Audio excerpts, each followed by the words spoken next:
Existem histórias que atravessam oceanos, culturas e gerações. Histórias que se repetem em lugares diferentes, com pessoas diferentes, mas sempre com os mesmos detalhes perturbadores. Esta é uma delas. A história do pacto mais antigo e mais perigoso que um músico pode fazer. A história de quem vende a alma em troca de talento. Mississippi, Estados Unidos. Final dos anos 1920. Robert Johnson era um músico medíocre. Qualquer um que o ouvisse tocar violão confirmava. Ele não tinha talento. Tentava acompanhar os grandes bluesmen da época, mas sempre ficava para trás. Suas mãos eram desajeitadas, seu timing estava sempre errado, e sua voz não carregava a dor necessária para cantar o blues de verdade. Em 1930, aos 19 anos, Robert desapareceu. Simplesmente sumiu por quase 2 anos. Ninguém sabia onde ele estava. Alguns diziam que tinha ido para Memphis, outros que tinha voltado para a fazenda da família. Mas quando Robert Johnson reapareceu em 1932, tudo tinha mudado. Ele não era mais o músico desajeitado que todos lembravam. Era um virtuoso. Suas mãos dançavam pelo braço do violão com uma precisão impossível. Tocava técnicas que ninguém tinha visto antes. Conseguia fazer o violão soar como 2 instrumentos ao mesmo tempo. E sua voz carregava uma dor tão profunda, tão real, que fazia as pessoas chorarem. Os outros músicos não conseguiam entender como alguém poderia melhorar tanto em tão pouco tempo. Quando perguntavam, Robert dava respostas vagas, sorria de forma estranha e mudava de assunto. Mais tarde da noite, quando estava bêbado e a língua solta, ele contava que tinha ido para uma encruzilhada. A encruzilhada das Highway 61 e 49, em Clarksdale, Mississippi. Contava que tinha ido à meia-noite, sozinho, carregando seu violão, que ficou ali parado, esperando, enquanto o silêncio da noite pressionava seus ouvidos. E então, ele apareceu. Um alto vestido de preto. Pele estranhamente escura, mas não como a de um negro. Escura como carvão, como cinzas, como algo queimado. Os olhos eram o pior. Amarelos, brilhantes, como olhos de animal refletindo luz. Mas não havia luz naquela encruzilhada. O homem não se apresentou. Não precisava. Robert sabia quem ele era. Todos sabem quando estão na presença dele. O diabo pegou o violão das mãos de Robert. Afinou as cordas com dedos longos demais, unhas pretas demais, e tocou uma música que não deveria existir, que fazia o ar vibrar de forma errada, que fazia Robert sentir medo e fascínio ao mesmo tempo.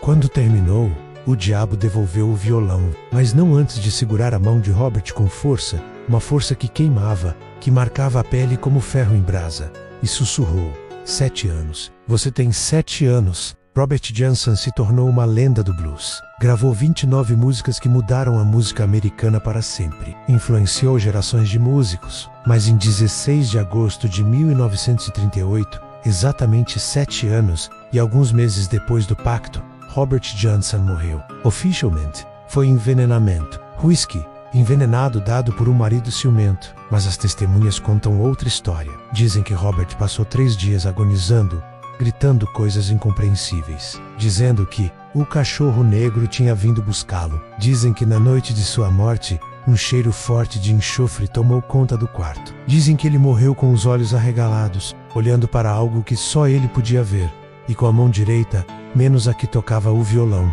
completamente negra, como se tivesse sido queimada, de dentro para fora. Tinha 27 anos. Mas essa história não termina no Mississippi, porque o diabo não tem nacionalidade. E encruzilhadas existem em todo lugar. Interior de Minas Gerais, cidade de Três Corações, ano de 1952. José Benedito da Silva era conhecido em toda a região como Zé do Violão. Mas ao contrário de Robert Johnson, José não era ruim.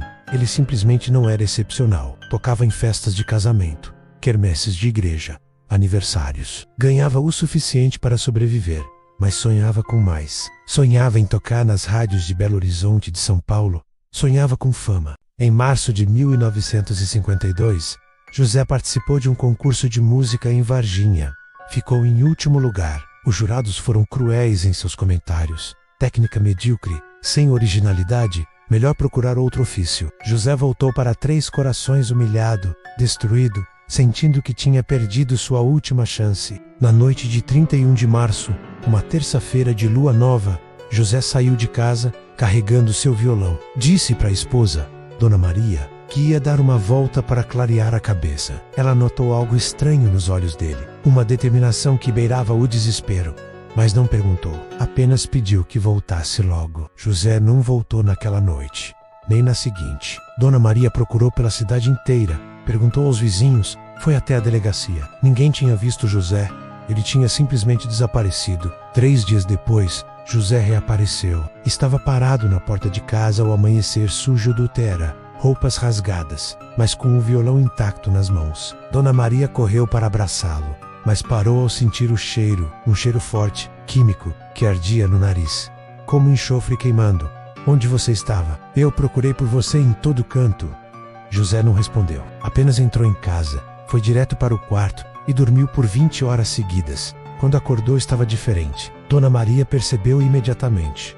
Os olhos dele tinham uma intensidade nova, e quando ele pegou o violão, as mãos de José voavam pelo braço do instrumento, tocava técnicas que nunca tinha tocado antes, criava melodias que pareciam vir de outro mundo, e quando cantava, sua voz tinha uma profundidade, uma dor, uma verdade que fazia as pessoas pararem o que estavam fazendo para ouvir. Em uma semana, José estava tocando na rádio local. Em um mês, tinha sido convidado para tocar em Belo Horizonte. MC Simesses estava gravando seu primeiro disco. O sucesso foi meteórico, inexplicável. Críticos que antes o haviam destruído agora o chamavam de gênio, revolucionário, o melhor violeiro de sua geração. Mas havia algo errado. Dona Maria vai aos vizinhos viam. José não sorria como antes. Tinha um olhar distante, assombrado. E sua mão direita havia uma marca, uma queimadura circular na palma, como se alguém tivesse pressionado algo em brasa ali.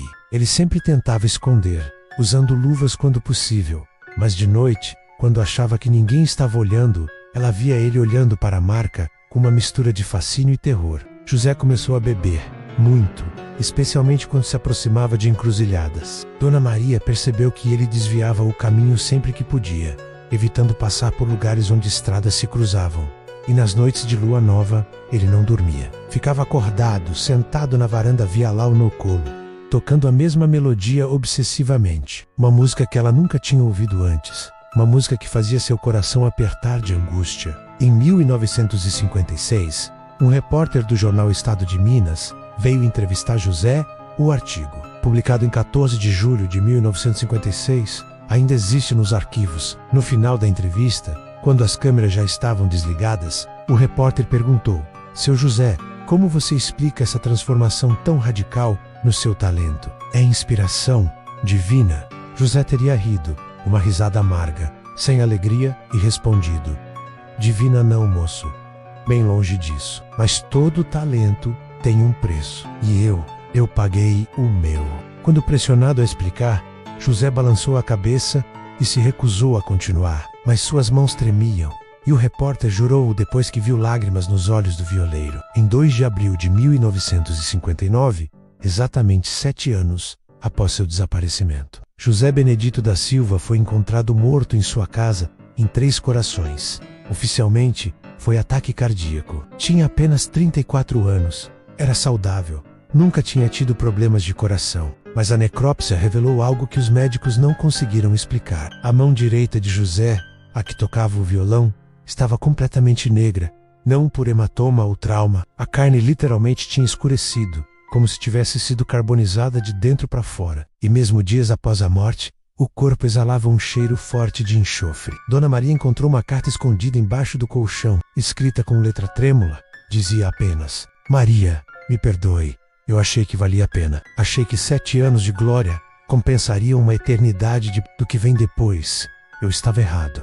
Não vá atrás de encruzilhadas. Não importa o quanto você queira algo. Não vale. Nunca vale. Ele vem cobrar. E quando vem, não tem piedade. O funeral foi pequeno, mas músicos de toda Minas Gerais compareceram sussurrando entre si. Todos tinham ouvido as histórias. Todos sabiam o que José tinha feito. E todos, sem exceção, desviavam o olhar da mão direita quando o caixão foi fechado. Interior de Goiás, município de Pirenópolis, ano de 1978. Antônio Carlos era caminhoneiro, rodava o Brasil inteiro, conhecia cada estrada, cada atalho, cada curva perigosa. Não tinha medo de dirigir de madrugada. Preferia, na verdade, menos trânsito, menos calor, Mas depois daquela noite de agosto de 1978, Antônio nunca mais dirigiu após as 11 da noite. Ele estava voltando de uma entrega em Anápolis, dirigindo pela estrada vicinal que corta a zona rural de Pirenópolis. Era por volta de meia-noite e 15. Lua nova menos a noite estava completamente escura, apenas os faróis do caminhão iluminando a estrada de terra. Então ele viu a encruzilhada. Não era nada especial, apenas dois caminhos de terra se cruzando, formando um X. Mas havia alguém lá, uma figura parada bem no centro, onde as estradas se encontravam.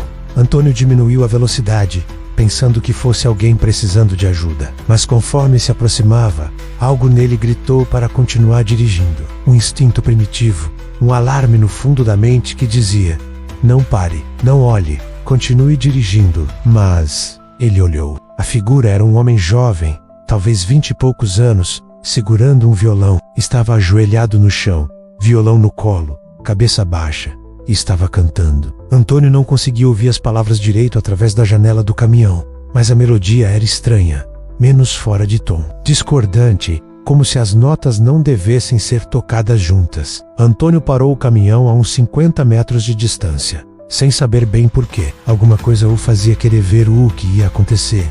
Apagou os faróis. Ficou na escuridão da cabine, apenas observando. O jovem continuou tocando. Minutos passaram. 5, 10. Antônio estava prestes a ir embora, achando que era apenas um músico louco ensaiando no meio do nada, quando percebeu. A temperatura tinha caído dress to command.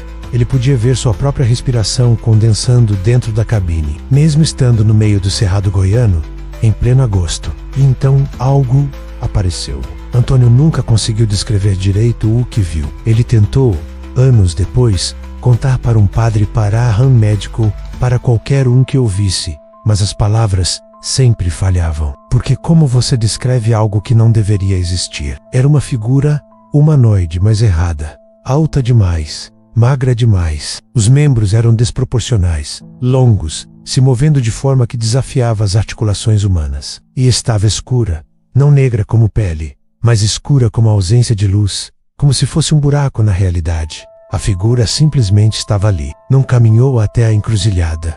Não apareceu gradualmente. Num segundo não havia nada. No seguinte ela estava ali, parada diante do jovem músico. O jovem parou de tocar. Levantou a cabeça lentamente. Antônio não conseguia ver o rosto dele daquela distância, mas viu o corpo inteiro tremer. A figura se inclinou. Seus movimentos eram fluidos demais, como se não tivesse espinha. Estendeu algo. Uma mão, uma garra. Antônio não conseguia distinguir. O jovem hesitou. Por um longo momento, ninguém se moveu. Então o jovem estendeu a mão. No momento que as mãos se tocaram, uma luz explodiu na encruzilhada. Não era luz normal. Era verde, doentia, pulsante. E com ela veio um som que Antônio descreveu como o grito de 1000 bocas ao mesmo tempo, todas gritando em agonia. Antônio cobriu os ouvidos, fechou os olhos, encolheu-se na cabine. Quando o som finalmente parou, e ele ousou olhar novamente, a figura tinha sumido. Apenas o jovem permanecia, ajoelhado na encruzilhada, olhando para a própria mão, com uma expressão que Antônio nunca esqueceu. Uma mistura de triunfo e horror absoluto. São Paulo, bairro da Lapa, ano de 2018. Felipe Augusto era músico de rua. Tocava no metrô, em bares, em qualquer lugar que aceitasse. Tinha 26 anos e sonhava grande. Queria ser famoso, queria ser reconhecido, mas a realidade era cruel. Seu canal no YouTube tinha 200 inscritos. Seus vídeos no Instagram mal chegavam a 100 views. Em março de 2018, Felipe postou um vídeo estranho no Instagram. Estava em uma encruzilhada deserta, depois identificada como sendo na zona rural de Embu das Artes, de noite, segurando seu violão. A legenda dizia apenas: hoje eu faço o que precisa ser feito. Amanhã vocês vão me conhecer. O vídeo mostrava Felipe sentado no chão, começando a tocar. A câmera estava posicionada no chão, apoiada em algo, filmando de baixo para cima. Por 3 minutos, era apenas Felipe tocando. Então, aos 3h47 do vídeo, algo estranho acontece. A temperatura da imagem muda, fica mais escura, mais fria. E por uma fração de segundo, é preciso pausar o vídeo no momento exato. Há uma sombra atrás de Felipe, alta, impossível, com olhos que brilham amarelo mesmo através da câmera de celular de baixa qualidade. O vídeo termina abruptamente. Felipe nunca postou o que aconteceu depois. Mas uma semana depois, seu canal do YouTube explodiu, literalmente, de 200 inscritos para 50 mil em 3 dias. Suas músicas viralizaram. Ele foi chamado de gênio, prodígio, a nova voz da música brasileira. Gravadoras entraram em contato, programas de TV ligaram. Felipe postava constantemente vídeos de shows, de estúdios, de eventos. Estava vivendo o sonho, mas quem prestava atenção notava detalhes estranhos. Ele sempre usava uma pulseira grossa de couro na mão direita, nunca tirava. Mesmo no calor de São Paulo, mesmo tocando por horas, a pulseira sempre estava lá. E isso usou-los, havia algo nos olhos dele, uma intensidade que não existia antes. E medo, sempre medo, escondido atrás do sorriso forçado. Em novembro de 2018, um fã conseguiu tirar uma foto de perto. A pulseira tinha escorregado ligeiramente e dava para ver parte da pele embaixo. Havia uma marca, circular, vermelha, como uma queimadura recente que nunca cicatrizava. A foto viralizou. As pessoas perguntavam. Felipe nunca respondeu diretamente, mas em um stories no Instagram, postou apenas um texto. Todo sonho tem um preço. Eu paguei o meu. E agora não tem volta. O stories foi apagado em minutos, mas várias pessoas conseguiram fazer print. Em 15 de março de 2025, menos exatamente 7 anos após o vídeo, na encruzilhada menos Felipe Augusto, postou um último vídeo no Instagram. Estava em um quarto de hotel, em algum lugar não identificado. Parece exausto, parece apavorado. O vídeo durava apenas 48 segundos. Felipe olhava diretamente para a câmera e dizia: se você está pensando em fazer isso, não faz. Não importa o quanto você quer sucesso. Não importa o quanto você está desesperado. Não vale. Os 7 anos passam rápido. Rápido demais. E quando chega a hora de pagar, não tem conversa, não tem negociação. Ele vem buscar. E você vai... Querendo ou não, eu achei que era lenda. Achei que era só história para assustar. Mas é real. Ele é real. Está vindo me buscar agora. Eu consigo sentir. Tá ficando frio. Tá cheirando. Está cheirando aquele cheiro. E tem alguém batendo na porta. Mas eu sei que não é ninguém do hotel, porque eu estou no 10º andar. E a batida tá vindo de baixo. Como se alguém tivesse embaixo do chão, batendo, querendo subir. Não façam o que eu fiz, por favor. Não. O vídeo corta abruptamente. A tela fica preta. Por 3 segundos. Nada. Então, bem baixinho, quase imperceptível, uma voz, não é a de Felipe, é mais profunda, rouca, antiga, e diz apenas uma palavra: meu. O vídeo termina. Felipe Augusto foi reportado como desaparecido no dia seguinte. A polícia encontrou o quarto do hotel vazio, cama desfita, celular ainda conectado ao carregador, violão encostado na parede. Mas Felipe tinha sumido, e o quarto inteiro cheirava a enxofre. Um cheiro tão forte que o hotel precisou fechar aquele andar por uma semana inteira para tentar eliminar o odor. A investigação continua aberta, mas não há pistas, não há corpo, não há nada. Apenas o vídeo, que foi removido do Instagram por violar diretrizes da comunidade, mas que foi salvo e repostado milhares de vezes. E a pulseira de couro de Felipe foi encontrada no quarto, no chão, perto da cama. E quando a polícia examinou, viram que a parte interna, menos a parte que ficava em contato com a pele, estava completamente chamuscada, negra, como se algo tivesse queimado de dentro da pele para fora. A lenda do pacto na encruzilhada existe em quase todas as culturas. Na Grécia Antiga, Orfeu fez um pacto para trazer sua amada de volta. No Haiti, o voodoo fala de Papa Legba, o guardião das encruzilhadas que pode dar poder em troca da alma. Na África, Exu é o orixá das encruzilhadas, capaz de fazer negócios com mortais. Mas todos concordam em uma coisa: o preço é sempre maior do que você imagina, e o prazo sempre chega mais rápido do que você espera. Robert Johnson sabia. Nos últimos meses de vida, ele tentou avisar outros músicos. Não vale a pena, ele dizia. 7 anos parece muito tempo quando você está começando, mas passa num piscar de olhos. E quando chega a hora, quando você sente aquele cheiro, quando ouve aquela batida na porta, você se arrepende. Deus, como você se arrepende. José Benedito sabia. A carta que deixou para a esposa terminava com: eu trocaria todos esses anos de glória por mais um dia sendo medíocre, mas livre. Mas não tem volta. O contrato foi assinado, e ele sempre cobra. Marcos Vinícius sabia. Uma semana antes de desaparecer, ele foi visto em um bar em Goiânia, bêbado, chorando, segurando a mão direita e dizendo para qualquer um que ouvisse: tá queimando mais a cada dia, é o prazo chegando, ele está me lembrando. Eu tentei esquecer, mas ele não deixa, e Felipe Augusto sabia. O último vídeo dele era um aviso, um grito de desespero de alguém que tinha apenas horas antes de pagar a conta. Hoje, em 2025, encruzilhadas ainda existem, em cidades, no interior, em qualquer lugar onde dois caminhos se cruzam, e em algumas delas, nas noites de lua nova, entre meia-noite e 3 da manhã, dizem que você ainda pode encontrá-lo. Ele não mudou, não envelhece, não se cansa, apenas espera, esperando o próximo músico desesperado, o próximo artista rejeitado, a próxima pessoa disposta a trocar a eternidade por 7 anos de glória. E se você for até uma encruzilhada, se levar seu instrumento, se chamar, ele vai ouvir, ele sempre ouve, e vai aparecer, e vai oferecer tudo o que você sempre quis: talento, fama, reconhecimento, sucesso, e tudo que ele pede em troca é sua alma. E 7 anos, apenas 7 anos, parece um bom negócio, não é? 7 anos de tudo que você sempre sonhou. Vale a pena, certo? Pergunte para Robert Johnson, morto aos 27, com a mão negra como carvão. Pergunte para José Benedito, que escreveu para a esposa que trocaria tudo por mais um dia de mediocridade. Pergunte para Marcos Vinícius, que sumiu sem deixar rastro, com apenas uma luva queimada para trás. Pergunte para Felipe Augusto, que postou um vídeo desesperado sabendo que ninguém poderia salvá-lo.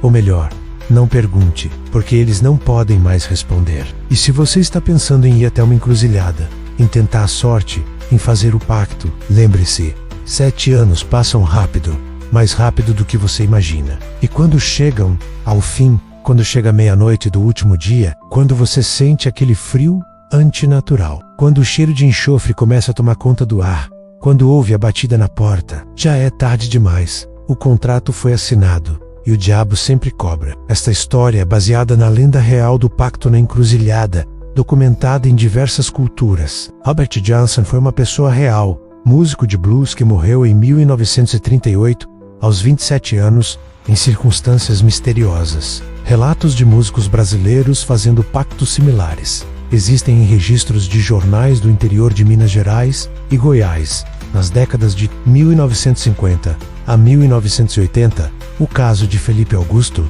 é fictício, mas baseado em relatos modernos de músicos que alegam ter feito pactos e desapareceram em circunstâncias inexplicáveis.